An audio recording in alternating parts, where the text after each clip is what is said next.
This is an Empty Closet Radio podcast. Get more at facebook.com/emptyclosetradio.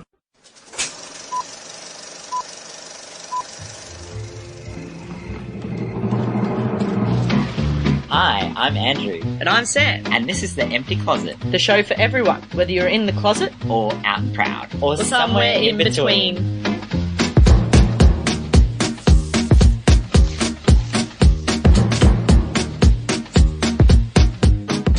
101.9 Coast FM, you're in the Empty Closet with Andrew and Sam. Sam, this week has been a massive week. We had the celebration of Jesus' rebirth. Actually, for most people, it's really just about chocolate eggs and Easter bunnies, isn't it?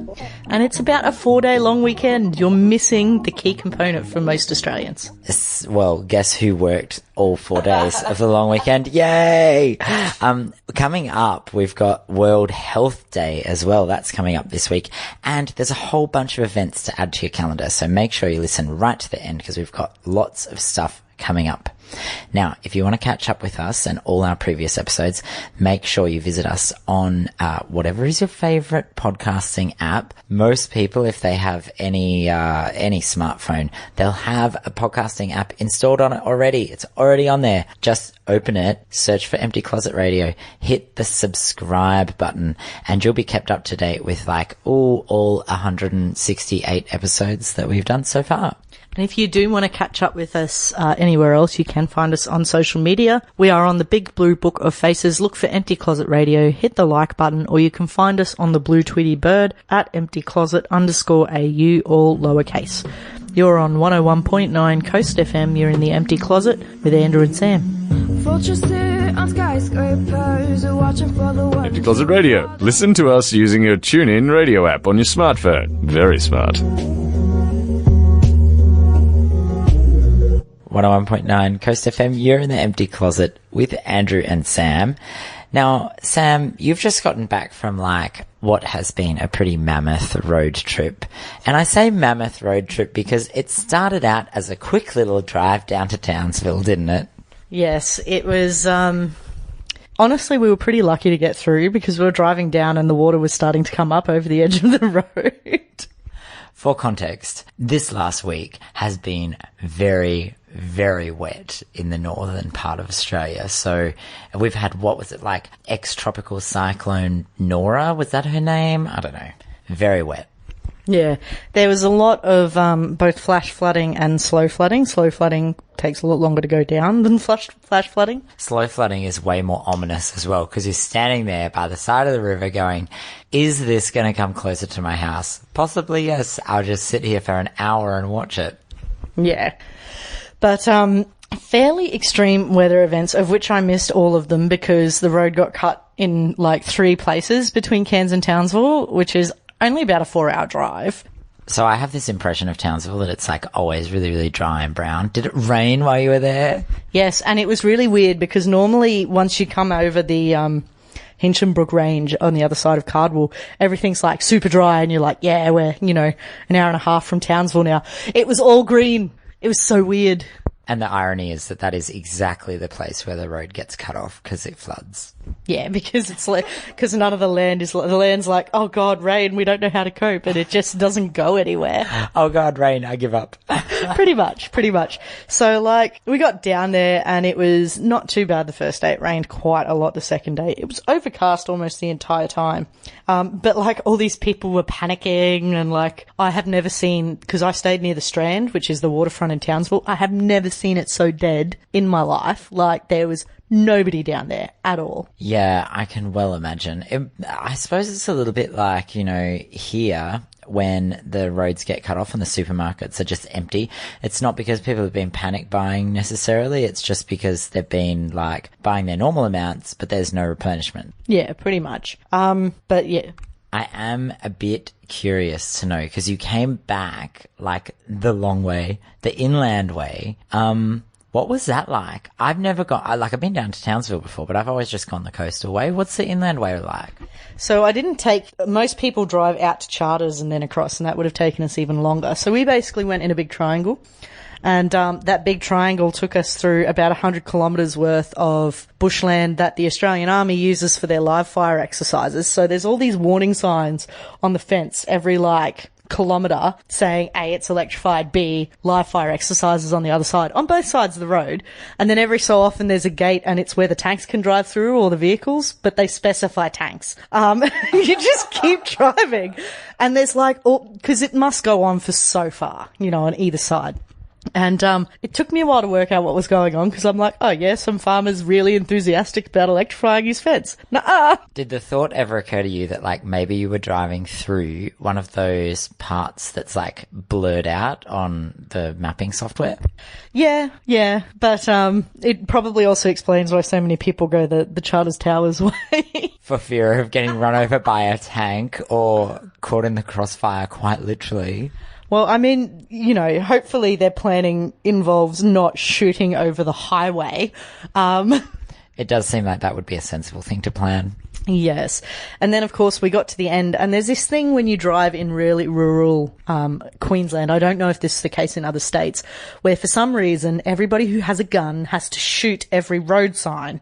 And so when you're leaving, and it's you're leaving the live fire area full of bullet holes. I've never seen a sign with so many bullet holes in it. Please tell me you took a photo. No, because we were going too far, because Mum was like, we're not stopping until I need a break, because it's an 8-hour drive. It's twice as long. And we weren't sure about the condition of the roads, so we were like, let's just keep going in case we get stuck. Better just push on so that then we don't get stuck somewhere that has no motel. Well, I mean, we stopped at a roadhouse. There is potentially a hotel somewhere there, but I mean, I'm not really certain. We got it was a very nice toasty. We got a toasty at the roadhouse. Roadhouses sometimes have surprisingly good food. I feel like in Australia we have generally good food all round, but sometimes roadhouses have much better than what would be expected. Yeah, I agree. But no, look, we got home in one day. We came through the Tablelands, which was proper green, as opposed to sad Townsville green, which up here would look very dry. Which is still really, really green compared to where I grew up in Melbourne. That's khaki green / brown entire year round, even when it's been raining. You're on 101.9 Coast FM. You're in the Empty Closet with Andrew and Sam. You are the reason Empty Closet Radio. Like us on Facebook. down for anything. 101.9 Coast FM. You're in the Empty Closet with Andrew and Sam. Now, Sam, apart from all the flooding, because, the water recedes within a day or two, we've had a big celebration of Easter, which to me means, let's face it, it means pretty much nothing. Would you agree? Not quite. I think that it's a secular holiday. People don't expect non-essential services to be open on Easter Friday, but that's because they expect to go camping for 4 days and go fishing and go water skiing, or they want to go to a beach, or they stay at home and sleep in or watch Netflix. It's not a religious holiday, but it's still a public it's still a 4-day weekend. And Australians like their long weekends. They are a little bit religiously devoted to their long weekends. And if they have to work, then they expect to be compensated accordingly, shall we say. Do you think that people remember basically anything about the Easter story? And I just want to preface this with I am talking about the Easter story with my background. So my background is steeped in Christianity, Australian Christianity. I think a lot of people do, because it used to be as much a cultural thing as a religious thing that everybody went to church, particularly if you're from a small town. It's also worth mentioning that for the Jewish community, this was the weekend that contained Passover. So big religious holiday there. So it's not one religious holiday and then people having barbecues. There's a couple of things that happen at this time of year. And if you're pagan, it's also around the time of pagan, what is it? The fertility festival, is that right? Well, it's around the equinox. Yes. Well, there you go. Fertility festival. That's where all the bunnies came into the story, because they were like, oh, the Christians in the Middle Ages. They were like, oh, we have to make our holidays line up with the holidays that everybody expects. So this one's all about like new life, and they use symbols of bunnies and eggs and things. How can we wrap our story around those symbols? Yeah, it's like how we got wreaths and Christmas trees. They've got nothing to do with, the Christian meaning of Christmas. That's all pagan, baby. All pagan. Anyway, so as I was unwrapping the foil from my pagan Christmas egg, which, by the way... Easter. Oh, Christmas, how you get me so confused. Yes, Easter egg. So, well, maybe I did have a pagan Christmas egg and didn't even realise. As I was unwrapping from the Easter egg that I had gotten, I thought, oh, this Easter egg, what a lovely symbol. And, the Christian story about the Easter egg is that, it's supposed to symbolize a tomb, and when you, break it open, it's empty. So it symbolizes, the empty tomb, and that's why you eat it on the Easter day and not on Good Friday. I have never heard that. I just ate chocolate eggs. Well, that's totally the Easter story, only when I opened this egg and bit into it, to my surprise, it was cream-filled, and so I'm not really sure, I'm not really sure whether this falls into, the pagan fertility side of the festival, or if this is just, I don't know. See, my immediate thought was, what happens if you get a solid egg? What's the go? Means you got the wrong tomb, baby. Oh, Jesus. I don't know. I think solid eggs came about later when we had more affluence to buy more chocolate to put in them. Yeah, no, that makes sense. I've never heard that egg story. I've never heard of the eggs as tombs. So what are the rabbits then? What did they say in Sunday school about the rabbits? Oh, okay. So the rabbits are supposed to symbolize new life, because they don't talk about Easter rabbits until Christmas. Christmas. God, you shouldn't have mentioned Christmas, Sam. I've got Christmas on the brain.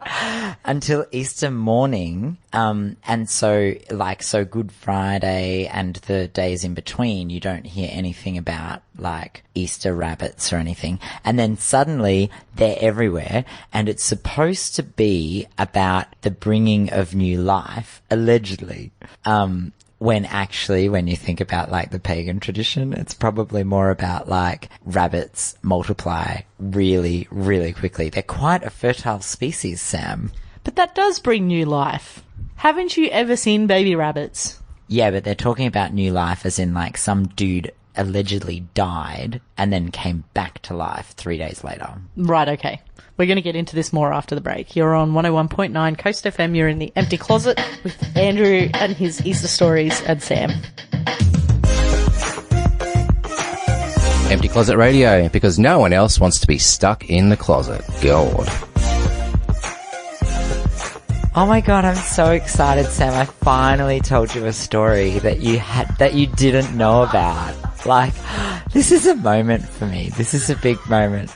The Easter egg story. And of course I opened the story with calling it a Christmas egg. So I was starting to think, a lot of people are not very religious around this time of year. And I must say, as I've gotten older, my engagement with organised religion has become less and less and less. So I can't really speak on behalf of most Christians anymore, But what I thought I would do, just for fun, is get on a search engine and search for Easter reflections from a queer perspective. And, I actually found some really interesting stuff. But to understand what I was reading, I think it's important to know some of the Christian background of Easter. So essentially, this is the story of Easter in a nutshell. There was this dude called Jesus. I'm fairly sure historians would agree on that.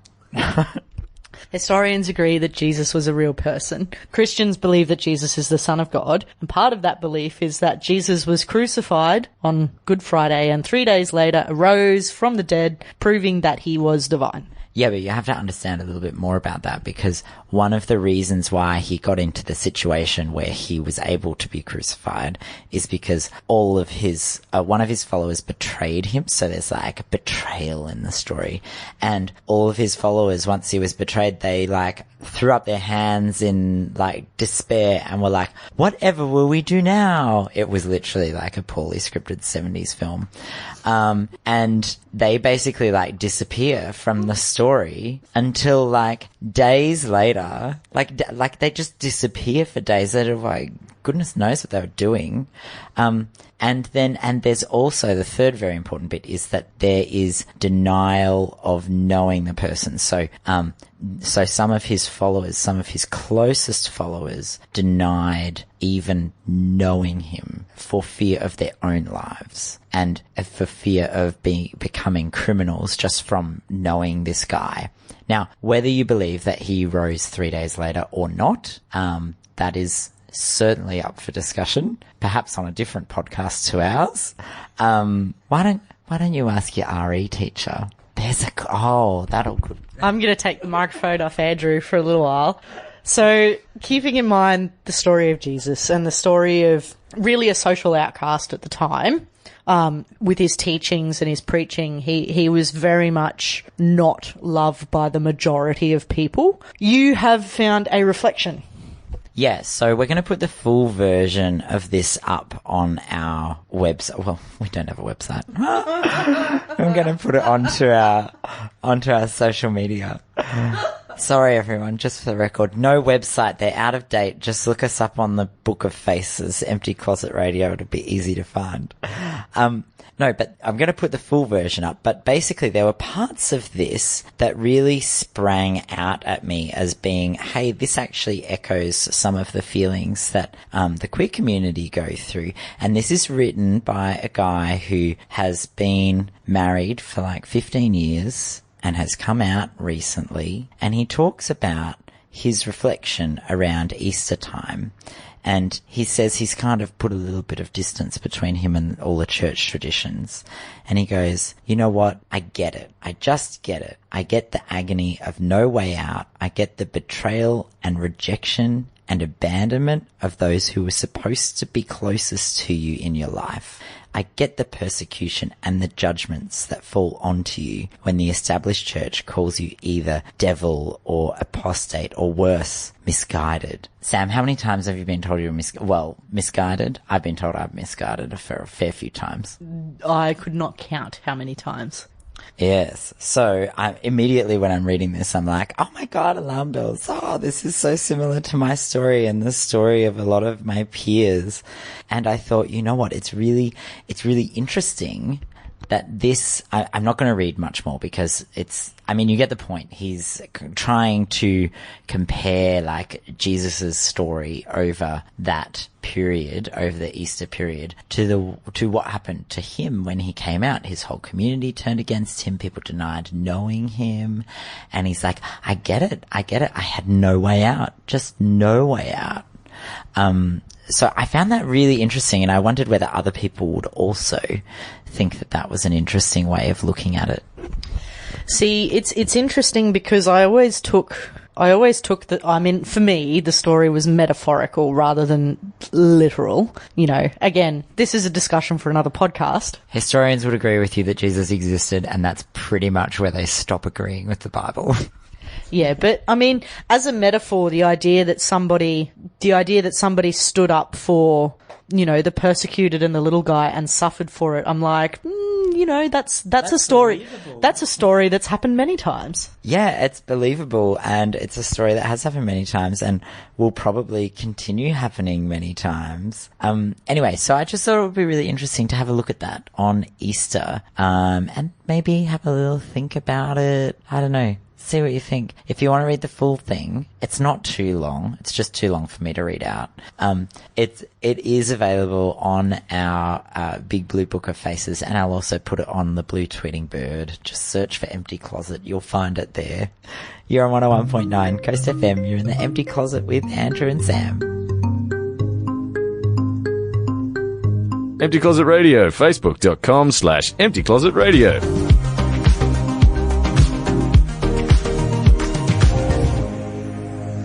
101.9 Coast FM, you're in the Empty Closet with Andrew and Sam. Now, Sam, you know how when I came back from my holiday, I was like, I had the opposite reaction to what most people would have about this news. I had lost 5 kilos on holiday. And you were sad. I was devastated. So... I know, which kind of makes me laugh from all the times when you're like, Sam, I'm a big fatty, and I'm like, Andrew, shut the fuck up. No, but I'm skinny fat, Sam. Skinny fat. If you want to know more about that, don't Google it. Just listen to our back catalogue. I'm pretty sure I explain it in detail. But Sam, I was so distraught that this prompted me to buy an electric scale, like a scale that, like a bathroom scale, but it does that electric zappy thing, like through the soles of your feet, to measure how much like water there is in your body and how much fat there is and how much of your weight is of the different components. You know the ones I'm talking about, yeah? And it connects to your phone, and all of that information goes into my phone. And I'm like, sweet, this is so like convenient. I now get graphs. I can have a graph of how fat I am. I'm just... Sam's like, why, Andrew, why do you need a graph? You know, even after all of these efforts, I still can't manage to get myself over the 70 kilo mark. I don't know why. Moving on from your weight. So with all of this new information that we're putting into our online world, it got me thinking a little bit about, like, you know, what if your information gets into the wrong hands? Like, you know how Facebook's in, like, hot water about selling their user data? Yeah, and the effect it had on the US presidential election and Brexit. Well, I mean, yeah, there's that too. But is the concern here not how much of ourselves are we selling out? I think it's something that I've thought about for a while, even from the perspective of, you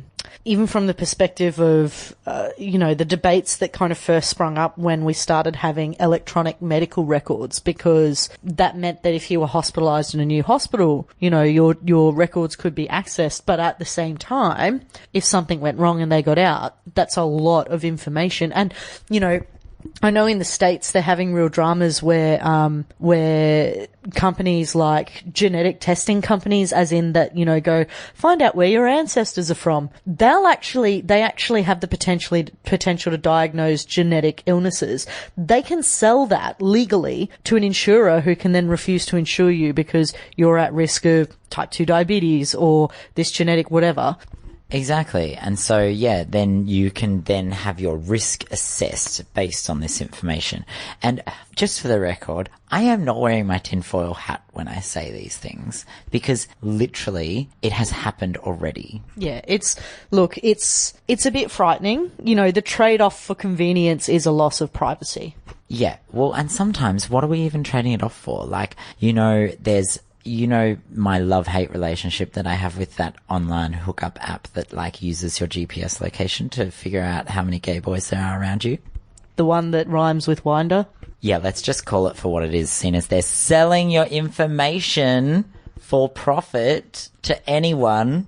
Yeah, it's not in any way a surprise to me, but it's still pretty horrific. Yeah, okay. So you might hear this news and you might be like, what's the big deal? They've sold to some analytics company all of the pictures of my genitals that I may have sent to people. Or sure, they've got photos of my face now. Or like, yeah, what does it really matter that they have records of every conversation I've ever had on their service? Quite aside from the privacy concerns about my genitals, or your genitals, rather. Well, yeah, you know what I think the big one is that, you know how when you fill out your profile, you do like, you know, this is my height, this is my weight, this is the date that I last got HIV tested, and this is what the result was. Yeah, look, it sells itself as a supportive platform of HIV positive people. This is not a way to be supportive of HIV positive people. This is a nightmare. And like, And you know what? The people who own Grindr now, because it got sold to a Chinese firm who basically make all of their money selling those online games. You know, those ones that are like, here, play virtual slot machines. Here, play like this silly game that you have to invite all your friends to and become spam in 10 seconds flat. So this is the kind of company that we're dealing with. They were just like, we don't see the issue in this. This is just standard operating procedure. Holy cow. Yeah, this has pretty bad implications. This has bad implications for people's privacy health-wise. This has bad implications for people who perhaps live in areas where it's not safe to be out of the closet. You know, this has implications for so many things. But also, like, I mean, thank goodness we don't live in the US. But for people who are using the service in the US, it could mean that perhaps they become risk assessed through their health insurer, that they won't be covered for certain things. Like maybe they will become not covered for HIV treatments if they happen to become positive, because suddenly their current status and current testing regime is known to the insurer. Like, these are the kinds of ethical questions that I think we need to start talking about. But will it stop people from using the service? It's hard to say. I think it will stop some people, but I don't think it will stop everyone. I don't think it will stop hardly anyone. I think the impact to business for this company is very, very small, but the impact for the people who are using the service or the people who are using the app, the impact could be huge. You're on 101.9 Coast FM. You're in the Empty Closet with Andrew and Sam. Voice from the balcony, I started looking for the closest way out to get by without meeting you. Empty Closet Radio, because no one wants to be stuck in the closet.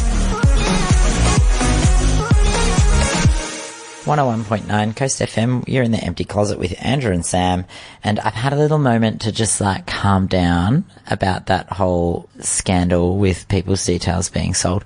One of the main reasons why we're talking about this is because, firstly, it hit the news today, so I think it's highly appropriate that we get outraged about it straight away. But also, I think that it's important to note that, you know, World Health Day is coming up, and part of disclosing your status on online social networking meet sites is that you help people to understand what it is that, what your testing regime is and what your HIV status may be, and to break down some of that discrimination. So it's like a double-edged sword, Sam. Now, there's something else big that happened in the world of health this week, and I don't know about you, Sam, but I'm a bit excited about it. What is it? So remember those little blue pills that I've been taking once a day to prevent myself from contracting HIV? Remember those? PrEP. Yes. Well, PrEP has just been added to the PBS. So PBS is the Pharmaceutical Benefits Scheme. It's the way that the government, like, subsidizes medication. So to go on the PBS, a medication has to be demonstrated that it's very effective, and it also long-term reduces public health costs. So, for instance, most heart medications are on the PBS. A lot of mental health medications are on the PBS. Viagra, I don't know. You know, it might depend on why it's prescribed. Yeah, sometimes some medications will be listed on the PBS for some users or some groups that are at risk or at need, but not a PBS qualified medication for other users. Yeah, so if you're trying to get them for, I don't know, recreational use or something, then they're not subsidized, you know. And PrEP going on the PBS, there's been a lot of debate about whether it would or wouldn't go on the PBS, and now it has. Woo! So, Sam, I know that, well, everybody knows that I'm like a huge fan of PrEP. And I think I've been quite open about the fact that I have been using PrEP medication probably for years now. But you keep reminding me about using barrier methods. So I'm interested to know, what is your feeling as a taxpayer of now you're subsidizing people's HIV prevention measures? I have no issue with people taking PrEP. I think it's a fantastic thing because it, as you've said before, it removes that decision from the moment of passion, so to speak. However, I have great concerns as someone who is interested in health with the fact that many men who have sex with men who take PrEP feel that that's the only protection they need, in the same way that there are cis women who have sex with cis men who think that because they take hormonal birth control, you know, and their primary concern is preventing pregnancy, that they don't need to use barrier method. My concern is that STIs that are resistant to antibiotics or ones that we don't have 100% effective treatment for, things like Hep C, that their rates will rise. And it is being seen in some places where PrEP is becoming the norm in the community of men who have sex with men, that rates of other STIs are going up rather than staying steady. Yeah, I don't know about the STI rates. I do think that the rate of testing will go up as well, though, because when you get your script to get PrEP on the PBS, you only get like a 3-month supply, and then it's like you have to go back to your doctor every 3 months. They're almost like bribing you to get a sexual health test before they give you the next allotment of medication. But are they obliged to test you, or can you say no? Because plenty of doctors just do a repeat script. No, I think they have to test you, otherwise you don't qualify for PBS subsidised.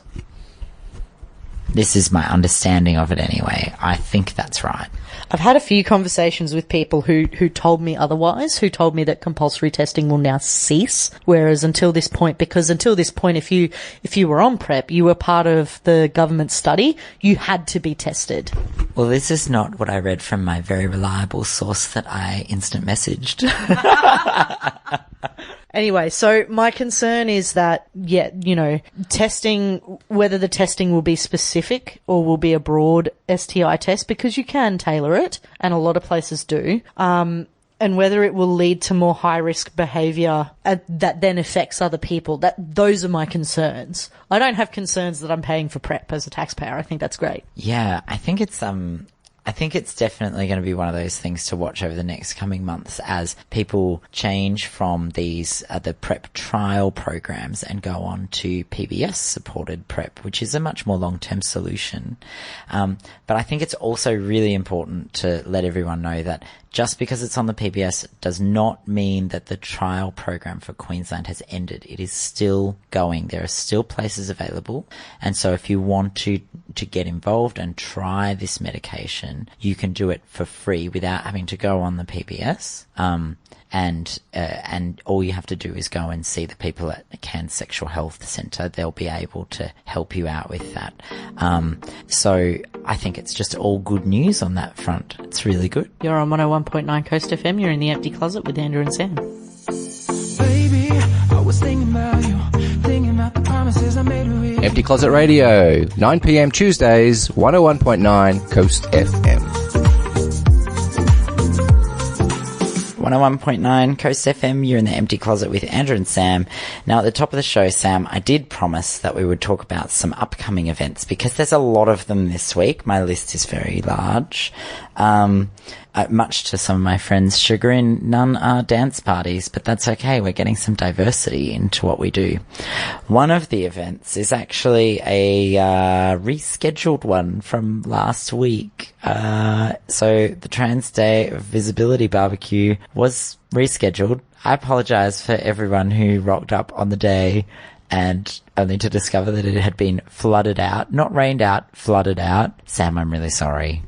I thought I'd done something wrong. I'm like, did I mess up? I'm sure it was still on. I probably should have texted you and been like, so that thing that was cancelled. I actually wasn't planning to go myself because I had work, but, I probably should have let you know. So it's on this Saturday, the 7th, and it coincides with the World Health Organization's World Day of Health. So what a good excuse to go along there. There is something else that's happening on this Saturday, so Saturday the 7th of April, and that is the monthly meeting for the Cairns PFLAG group, which is parents and friends of gay and lesbian, but I think like it's kind of expanded a bit from that definition. Like there's lots of people who go along who perhaps have someone in their family who's like diverse gender, sexuality, that sort of thing. And it's a welcoming space, like lots of people just sharing their stories and a place to get support. Now, it is a very low-key meeting. In fact, one might mistake it for just getting together to have a nice little cuppa at the coffee shop, Sam. That's what I've heard. What a terrible thing. I actually think it's a great thing. So So do I. Can't you hear the sarcasm? oh my God, Sam, you're shaking the microphone around so much I couldn't hear it. So that is starting from 10 a.m. at, that's at Paradiso, which is 96 Abbott Street in Cairns. It's the cafe at the front of the Contemporary Arts Centre. Where the jelly babies are. Yes, jelly babies. I don't understand why everybody identifies it by the jelly babies. Because they're very visible and very easy to remember. I see.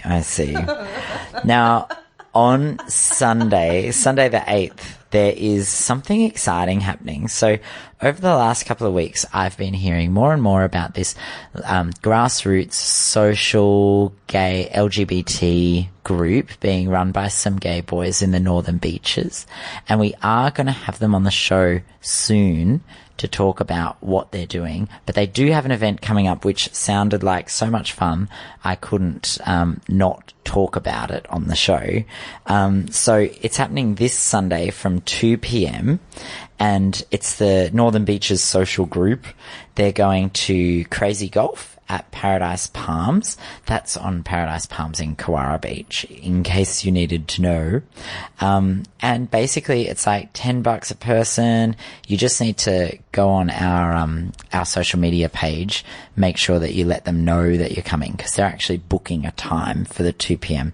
and it's for mini golf. So, you know, no one's ever too old for a game of mini golf. Apparently there's an 18-hole golf course there of mini variety. I didn't even know. They've got pretty much everything at Paradise Palms. Well, I didn't know. I don't think I've even been in there. Anyway, so that is happening next Sunday if you are around and wanting to go out to the beaches and spend time with LGBTI friends. And the last thing that's on my list, it's one for the boys only, I'm afraid, Sam. It is at the Laneway, which is like a sex on premises venue. And they're having a naked party on Friday night from 10 o'clock. So that will be interesting if anyone's interested to go along to that too. And I think that's a wrap. That's all the things I have on my list of what's coming up around town. I hope that you get along and get out there and into the community and say hello to some people at any of those social events. You're on 101.9 Coast FM in the Empty Closet with Andrew and Sam. Empty Closet Radio. Follow us on Twitter.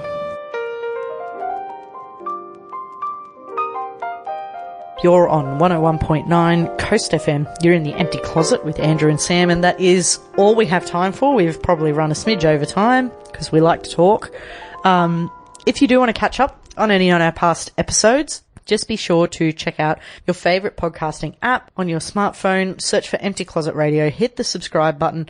More than 160 episodes to catch up on, so get listening. Or you can look us up on social media. So you can go on the big blue book of faces and look for Empty Closet Radio. Hit the like button. You'll find links and all sorts of things up there. And you can look us up on the blue Tweety Bird if you like your connections in a shorter form. Just look for @emptycloset_AU, all lowercase. You're on 101.9 Coast FM. You're in the Empty Closet with Andrew and Sam. Sometimes you find what you've been looking for. Thanks for listening to The Empty Closet, brought to you by 101.9 Coast FM Cairns.